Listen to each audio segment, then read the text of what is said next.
여러분은 지금 행복하신가요? 아니면 지나간 세월이 야속하게만 느껴지시나요? 오늘 우리는 2500년 전의 한 노인을 만나보려 합니다. 그는 무려 90살까지 살았습니다. 단순히 오래 산 것이 아닙니다. 죽는 순간까지 펜을 놓지 않았던 위대한 현역이었지요. 그의 이름은 바로 소포클레스입니다. 그리스 비극의 완성자라 불리는 인물이지요. 하지만 그의 노년이 평탄하기만 했을까요? 그렇지 않습니다. 믿기 힘든 이야기가 하나 전해 내려옵니다. 그가 90살이 되었을 때의 일입니다. 그에게는 이오폰이라는 아들이 있었는데요. 어느 날 이 아들이 아버지를 법정에 고소합니다. 이유가 무엇이었을까요? 바로 아버지가 노망이 났다는 것이었습니다. 치매에 걸려 재산을 관리할 능력이 없으니 재산권을 자신에게 넘겨달라는 소송이었지요. 기가 막힐 노릇 아닙니까? 평생을 자식 뒷바라지하며 살았는데 늙고 힘 빠지니 정신병자 취급을 받은 겁니다. 법정에 선 소포클레스는 어떤 표정이었을까요? 그는 화를 내거나 아들을 비난하지 않았습니다. 그저 조용히 자신이 방금 쓴 글을 꺼내 들었지요. 그리고 재판관들을 향해 떨리는 목소리로 읽어 내려갔습니다. 그 글은 바로 그의 마지막 걸작 콜로노스의 오이디푸스였습니다. 글을 다 읽은 후 그가 물었습니다. 여러분, 이 글이 정말 미친 사람이 쓴 글처럼 들립니까? 재판정은 숙연해졌습니다. 재판관들은 그를 집으로 정중히 모셔다 드렸고 아들은 고개를 들 수 없었지요. 소포클레스는 그런 사람이었습니다. 인생의 가장 비참한 순간조차 문학으로 승화시킨 사람. 오늘은 소포클레스의 삶을 통해 우리가 어떻게 늙어가야 하는지, 진정한 어른의 품격은 무엇인지 이야기해 보려 합니다. 잠시 눈을 감고 고대 그리스의 햇살 속으로 들어가 보시지요. 소포클레스는 기원전 496년 아테네 근교의 부유한 마을에서 태어났습니다. 우리는 흔히 예술가라고 하면 가난과 고독을 떠올립니다. 고흐가 그랬고 이중섭이 그랬듯이 말이지요. 하지만 소포클레스는 정반대였습니다. 그는 태어날 때부터 모든 것을 가진 남자였습니다. 요즘 말로 하면 금수저 중에 금수저였지요. 아버지는 무기 제조업으로 큰돈을 번 재력가였습니다. 덕분에 소포클레스는 당대 최고의 교육을 받았습니다. 어디 그뿐일까요? 그는 외모마저 출중했습니다. 어릴 때부터 미소년으로 유명해서 국가 행사의 선두에 서서 춤을 추고 노래를 불렀다고 합니다. 재능은 또 어땠을까요?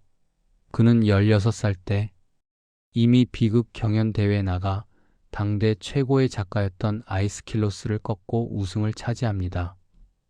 젊은 나이에 아테네의 슈퍼스타가 된 것이지요. 그는 정치적으로도 승승장구했습니다. 페리클레스와 같은 위대한 정치가들과 어울리며 장군으로서 전쟁에 참여하기도 했고 국가의 재정을 담당하는 고위 관직도 지냈습니다. 돈, 명예, 외모, 권력, 재능. 신은 그에게 세상 모든 축복을 쏟아부은 듯 했습니다. 그런데 참 이상하지요. 이렇게 남부러울 것 없이 행복한 삶을 살았던 그가 왜 하필이면 비극을 썼을까요? 그것도 그냥 슬픈 이야기가 아닙니다. 아버지를 죽이고 어머니와 결혼하는 끔찍한 운명, 자식들이 서로 죽고 죽이는 참혹한 이야기들을 썼습니다. 그가 평생 쓴 120여 편의 작품들은 인간이 겪을 수 있는 가장 밑바닥의 고통을 다루고 있습니다. 도대체 왜 그랬을까요? 행복한 사람은 세상을 아름답게만 볼 것 같은데 말이죠. 여기에 소포클레스의 깊은 통찰이 숨어 있습니다. 그는 알았던 겁니다. 인간의 행복이란 것이 얼마나 더덥고 깨지기 쉬운 유리잔 같은지를요. 높은 곳에 올라가 본 사람만이 추락의 공포를 아는 법입니다. 그는 자신이 가진 모든 것이 한순간의 실수나 운명의 장난으로 먼지처럼 사라질 수 있다는 사실을 뼈저리게 느꼈던 것이지요. 그래서 그는 무대 위에서 인간을 시험에 들게 합니다. 가장 높은 곳에 있는 왕을 가장 비참한 거지로 추락시키지요. 그 대표적인 인물이 바로 오이디푸스 왕입니다. 오이디푸스 이야기를 모르는 분은 거의 없을 겁니다. 하지만 이 이야기의 진짜 핵심을 아는 분은 드뭅니다. 우리는 흔히 오이디푸스를 페류나라고 생각합니다. 하지만 소포클레스가 그려낸 오이디푸스는 사실 누구보다 정의롭고 책임감 강한 왕이었습니다. 테베라는 도시에 역병이 돌았습니다. 백성들이 죽어나갑니다. 오이디푸스 왕은 신에게 묻습니다. 도대체 왜 이런 재앙이 닥친 겁니까? 신탁은 말합니다. 선왕을 죽인 살인자가 이 도시에 숨어 있다. 그를 찾아내야만 역병이 멈출 것이다. 오이디푸스는 맹세합니다. 내 모든 것을 걸고 그 범인을 잡겠다. 그는 진실을 향해 뚜벅뚜벅 걸어갑니다. 주변 사람들이 말립니다. 진실을 알면 다칠 수 있습니다. 그만 덮어두시지요. 하지만 그는 멈추지 않습니다. 그것이 왕의 의무니까요. 그런데 조사를 하면 할수록 모든 증거가 자기 자신을 가리킵니다. 자신이 길에서 우연히 죽였던 노인이 아버지였고 자신이 결혼한 왕비가 바로 어머니였던 겁니다. 운명의 덫이었지요. 여러분이 만약 오이디푸스라면 어떻게 하시겠습니까? 모른 척 덮어버릴 수도 있었을 겁니다. 왕의 권력으로 입을 막을 수도 있었겠지요. 하지만 소포클레스가 보여주고 싶었던 인간의 품격은 바로 이 지점에서 드러납니다. 진실이 드러난 순간 오이디푸스는 도망치지 않습니다. 남 탓을 하지도 않습니다. 그는 자신의 두 눈을 찌르며 이렇게 외칩니다. 이 끔찍한 죄를 저지른 내 눈으로 어찌 세상을 보겠는가. 그리고 스스로 왕의 자리에서 물러나 거지가 되어 떠돌이 생활을 자처합니다. 소포클레스는 묻습니다. 운명은 우리가 선택할 수 없다. 태어나는 것도 늙는 것도 병드는 것도 우리의 의지대로 되지 않는다. 하지만 그 가혹한 운명 앞에서 어떤 태도를 취할 것인지는 오직 우리 자신에게 달려 있다. 비극을 피하는 것이 아니라 비극을 정면으로 마주 보는 용기. 그것이 바로 인간의 존엄성이라고 말이지요. 소포클레스는 이 작품을 썼을 때 이미 중년의 나이였습니다. 인생의 단맛 쓴맛을 어느 정도 본 나이였지요. 그는 관객들에게 말하고 싶었을 겁니다. 당신이 지금 누리는 행복을 당연하게 여기지 마십시오. 그리고 당신에게 닥친 불행 앞에 비굴해지지 마십시오. 오이디푸스를 보세요. 그는 모든 것을 잃었지만 자신의 죄를 책임짐으로써 역설적으로 가장 위대한 인간이 되었습니다. 이것이 바로 소포클레스 비극의 힘입니다.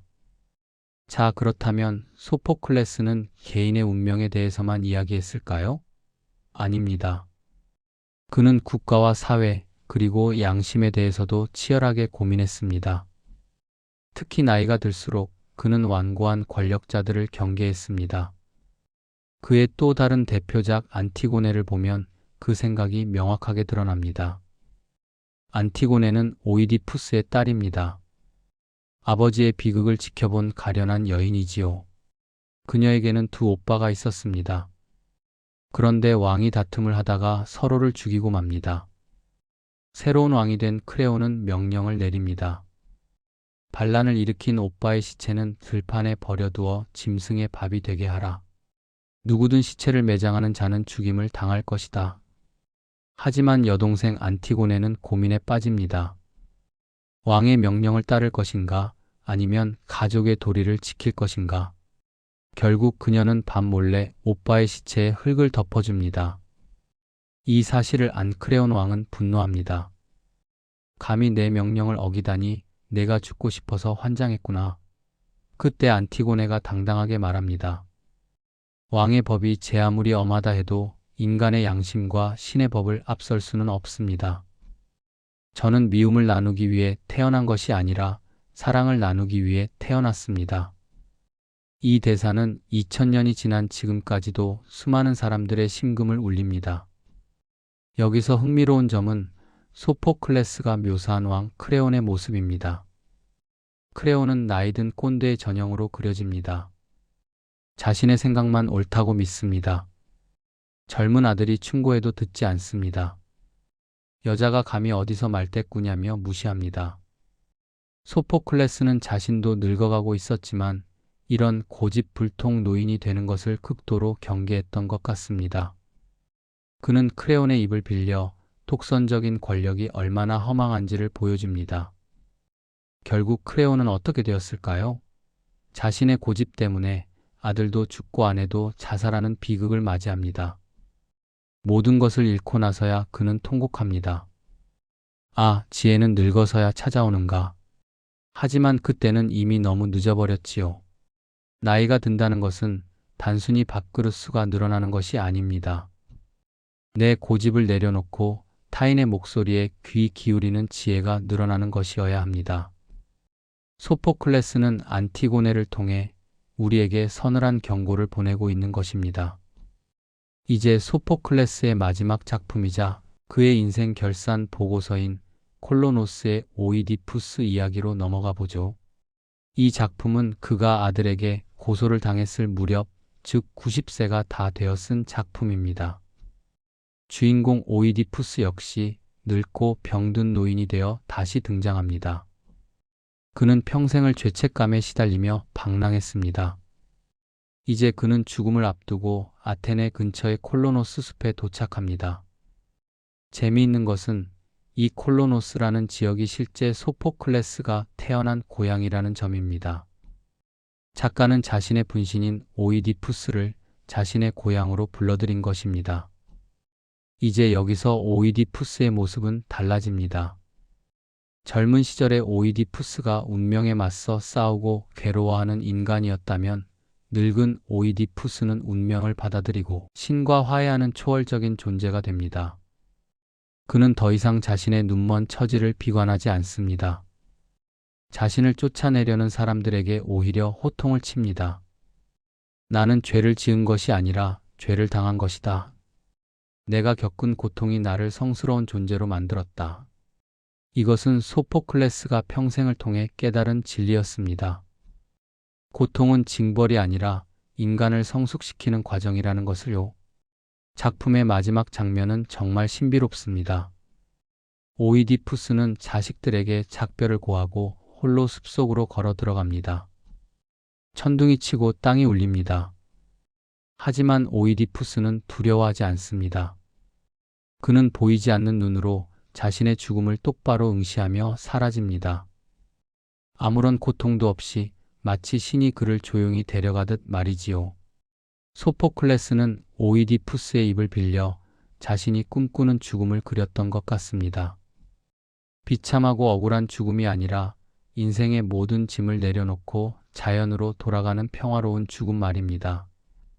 그는 이 작품을 쓰고 얼마 지나지 않아 실제로 세상을 떠났습니다. 그의 나이 90이었습니다.